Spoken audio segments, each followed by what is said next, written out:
Mr. Chairman, thank you very much. And again, thank you for holding this hearing. It's obviously of great interest for Americans generally. Clearly, in the audience today, we have lots of people who care deeply about Pakistan.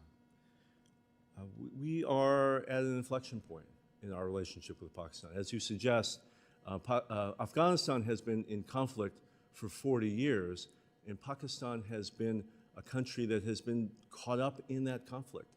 The end of the war in Afghanistan provides us all an opportunity to have a relationship with Pakistan on its own terms, and we are committed to doing that. One of the major goals that we have with Pakistan now is to support the Pakistani people as they face this terrible threat of terrorism. Many of the members have discussed this, but this is a country where the people have suffered under the threat of terrorism in a way that I think no one on the planet has had to suffer. The attacks, particularly in the provinces of Khyber Pakhtunkhwa and Baluchistan, over the past 3 years have grown exponentially. We continue to see attacks being launched from Afghan territory. And you saw a major attack on Saturday in which 7 policemen were killed by the TTP, the Pakistani Taliban. And we call on the Afghan Taliban to ensure that its territory is not used as a launching pad for terrorist groups.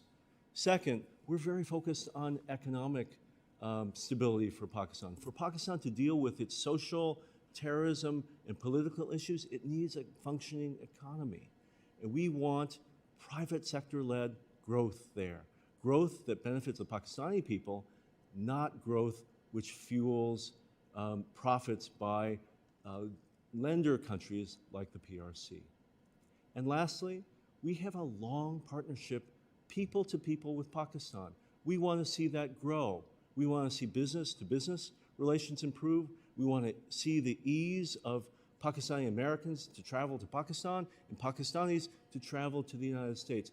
Those ties are critical. I have 2 children in university right now. We have many, many Pakistani friends as they've grown up, but also in university. We want to see those numbers expand. Thank you. And indeed, I'm glad the Pakistani American diaspora is so important, and they've been so successful as entrepreneurs here in our country, and we want them to send a message back of how free market capitalism has such a positive consequence for the people of Pakistan. Mr. Secretary, there have been unsubstantiated allegations that the U.S. government has conspired to remove Prime Minister IMRAN Khan from power. What is your assessment of these untrue speculations? Mr. Chairman, I want to be very clear on this point. These allegations, this conspiracy theory is a lie. It is a complete falsehood. I have reviewed the press reporting related to this, what's called the cypher in Pakistan, the alleged leaked diplomatic cable from the embassy here. It is not accurate.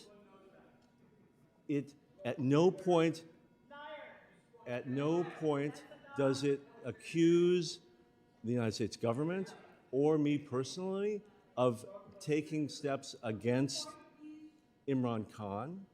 And thirdly, the other person in the meeting, the then ambassador of Pakistan to the United States, has testified to his own government that there was no conspiracy.